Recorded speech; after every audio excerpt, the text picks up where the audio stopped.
दोस्तों कहते हैं मन के हारे हार है, मन के जीते जीत। यानी कि जो इंसान अपने मन से हार गया वो सब कुछ हार गया, और जो अपने मन से जीत गया उसने सब कुछ जीत लिया। एक मनुष्य के मन की स्थिति ही उसे या तो मजबूत बनाती है या फिर कमजोर। एक इंसान जैसा सोचता है वो वैसा ही बन जाता है। अगर आपके सामने कोई काम है और आप ये सोचते हो कि मैं इस काम को कर सकता हूँ, तो आप महसूस करोगे कि उस काम को करने की शक्ति भी आपके अंदर आ जाती है। और अगर आप सोचते हो कि मैं इस काम को नहीं कर सकता हूँ, तो आपका मन कमजोर पड़ने लगता है और आप उस काम को कर नहीं पाते हो। इस दुनिया में जो सारा खेल है ना, वो है हमारे मन के विचारों का। अगर हमारे मन में बुरा विचार आता है तो हम कमजोर पड़ जाते हैं, और अगर हमारे मन में एक अच्छा विचार आता है तो हम अपने अंदर ही अंदर एनर्जी फील करने लगते हैं। इसीलिए एक इंसान की सबसे बड़ी लड़ाई होती है खुद से, यानी कि अपने मन से। स्वामी विवेकानंद कहते हैं, the mind is but the subtle part of the body, you must retain great strength in your mind and words. यानी कि मन शरीर का एक छोटा सा भाग है। आपको अपने मन और अपने शब्दों में बहुत ताकत बनाए रखनी चाहिए। दोस्तों, हर इंसान को जरूरत है कि वो अपने अंदर की भावनाओं को काबू में रखे, न कि बाहर की दुनिया को कंट्रोल करने की कोशिश करे। अगर हमने अपने अंदर की भावनाओं को अपने कंट्रोल में कर लिया तो हमारी लाइफ का कंट्रोल पूरी तरह से हमारे हाथ में आ जाता है। एक इंसान के अंदर शक्ति की कोई कमी नहीं है, वो जो चाहे वो कर सकता है। बस हमें जरूरत है इस बात को जानने की कि हमारे अंदर अनलिमिटेड पावर है। स्वामी विवेकानंद कहते हैं, ब्रह्मांड की सारी शक्तियां पहले से ही हमारी है। वो हम ही हैं जो कि अपने आंख के ऊपर हाथ रख लेते हैं और फिर रोते हैं कि कितना अंधेरा है। दोस्तों, हमारे मन के अंदर इतनी पावर है कि हम इसका यूज करके अपने किसी भी सपने को सच कर सकते हैं। आप देखोगे कि जब आप किसी भी काम को करने का संकल्प ले लेते हो तो आपको महसूस होता है कि ब्रह्मांड की सारी शक्तियां मेरे अंदर उतर आई है। हमारा मन दो प्रकार का होता है, चेतन मन और अवचेतन मन, जिसे कि हम कॉन्शस और सबकॉन्शस माइंड भी कहते हैं। हमारा चेतन मन वह मन है जिससे कि हम कॉन्शस होकर कुछ सोचते हैं। वहीं हमारा अवचेतन मन वह मन है जिससे कि हम अनजाने में सोचते हैं। चेतन मन हमारे मन की विचारों और कार्यों को नियंत्रित करता है, लेकिन हमारा अवचेतन मन हमारी जिंदगी में बहुत प्रभाव डालता है। जब हम अपने चेतन मन में कुछ सोचते हैं तो फिर हमारा अवचेतन मन उसे ग्रहण कर लेता है। फिर हमारा अवचेतन मन उसके ऊपर काम करने लगता है ताकि उसे वास्तविक रूप दिया जा सके। अगर हम किसी भी काम को करने के बारे में सोचते हैं और अगर उसमें संकल्प होती है, दृढ़ता होती है, तो फिर हमारा अवचेतन मन उसे पकड़ लेता है और हमें उस कार्य को करने में हमारी मदद करता है। इसीलिए इस बात को याद रखना कि हमारे चेतन मन में जितने भी विचार आते हैं, उन सारे विचारों को हमारा अवचेतन मन ग्रहण नहीं करता।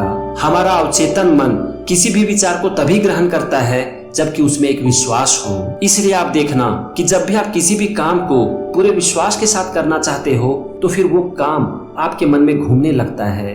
आप अपने मन ही मन प्लानिंग करने लगते हो कि इस काम को करने के लिए मुझे ये करना पड़ेगा, मुझे वो करना पड़ेगा, और फिर आप उस काम को करने में लग भी जाते हो, क्योंकि आपके विचार में एक विश्वास है और दृढ़ता है। फिर हम अपने विचार को और अपने काम को जितना रिपीट करते हैं वो हमारे सबकॉन्शियस माइंड में उतना ही गहरा होते चला जाता है और हमें उसकी आदत पड़ जाती है। फिर काम के बारे में आपको सोचना नहीं पड़ता है, ये ऑटोमेटिक ही आपके सबकॉन्शियस माइंड के द्वारा होने लगता है। अपने मन को अच्छी तरह से जानने के लिए हमें जरूरत होती है खुद के साथ बैठने की, ध्यान करने की, ताकि हमारा मन स्थिर हो सके। नहीं तो ये विचारों की दुनिया में खोया रहता है। जब हम ध्यान में बैठते हैं, खुद के साथ बैठते हैं, तो फिर हम खुद को जान पाते हैं, अपने मन को जान पाते हैं, क्योंकि उस समय विचारों का शोर हमारे मन में पूरी तरह से थम जाता है।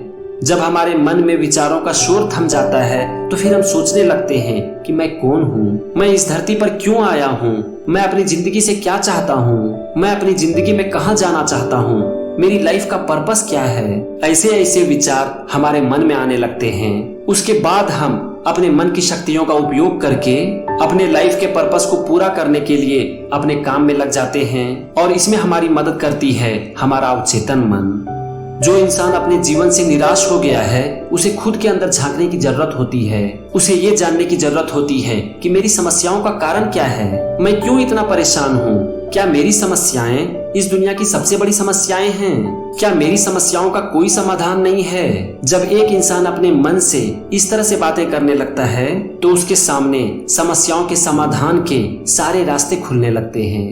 एक इंसान के जीवन में कितनी भी कठिनाइयां क्यों ना आ जाए, लेकिन उसे अपने मन ही मन कहना चाहिए कि सब कुछ ठीक है, क्योंकि एक निराशाजनक विचार हमारी समस्याओं को और बढ़ाता है। जबकि अगर हम अपने मन में आशा रखें, उम्मीद रखें और खुद से ये कहें कि सब कुछ ठीक है, तो जीवन में सब कुछ ठीक भी होने लगता है, क्योंकि हमारा सबकॉन्शियस माइंड उस विचार के ऊपर काम करने लगता है और हमें ये बताने लगता है कि सब कुछ ठीक क्यों है। जो इंसान अपनी जिंदगी से निराश हो चुका है, हार मान चुका है, उसे लगता है कि उसके जीवन में सब कुछ खत्म हो गया है, वो अपनी सारी उम्मीदों को छोड़ चुका है। अगर वो अपने मन ही मन कहता है कि मेरी जिंदगी में सब कुछ अच्छा हो रहा है, मैं पूरी खुशी के साथ अपनी जिंदगी जीऊंगा, मेरे अंदर असीम क्षमताएं हैं और मैं दुनिया की हर समस्याओं का सामना कर सकता हूँ, तो सचमुच में उसे लगने लगता है कि सब कुछ ठीक है और वो तुरंत ही अपनी समस्याओं से बाहर आ जाता है। दोस्तों, एक इंसान के अंदर वो सारी शक्तियां होती है जो कि उनसे कहती है कि चिंता मत करो और आगे बढ़ो, क्योंकि जिंदगी रुकने का नहीं बल्कि आगे बढ़ने का नाम है। लेकिन हम कभी भी अपनी शक्तियों को पहचान ही नहीं पाते हैं, क्योंकि हमारा मन हमेशा भटकते रहता है और ये हमारे नियंत्रण से पूरी तरह से बाहर हो जाता है। हम अपने अंतर मन की आवाज को कभी सुन ही नहीं पाते हैं, कभी जान ही नहीं पाते हैं कि हमारे अंदर इतनी शक्ति है, और इसीलिए कभी भी हम अपने मन की शक्ति का उपयोग कर ही नहीं पाते हैं। स्वामी विवेकानंद कहते हैं कि उठो, जागो और तब तक मत रुको जब तक लक्ष्य की प्राप्ति न हो जाए। दोस्तों, अपने मन की शक्ति का उपयोग करने के लिए आपको खुद के अंदर विश्वास जगाना होगा और पूरी दृढ़ता के साथ अपने काम के ऊपर आगे बढ़ना पड़ेगा। तभी आपका अवचेतन मन इसे ग्रहण करेगा और आपके काम में आपकी पूरी मदद करेगा। इसीलिए अपने मन की शक्ति को पहचानो, उसका उपयोग करो और इससे आप अपने सपनों की जिंदगी जी सकते हो।